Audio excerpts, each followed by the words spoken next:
Hello friends, today in this video I will show you how to tell which version and build of Windows 11 you are running. So click on Start, Settings.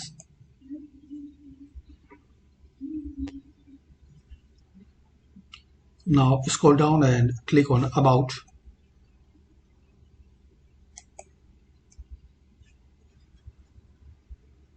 So here guys you will see all information,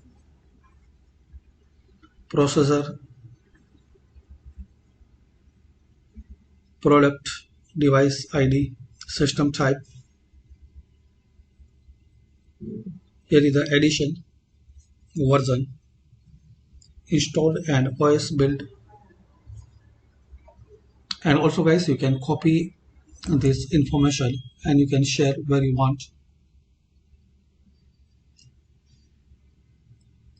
And here are some more information like system, advanced system settings, domain or work group. So this is the way you can find and you can tell which Windows 11 version and build you are running. Thanks for watching and please comment this video useful for you or not.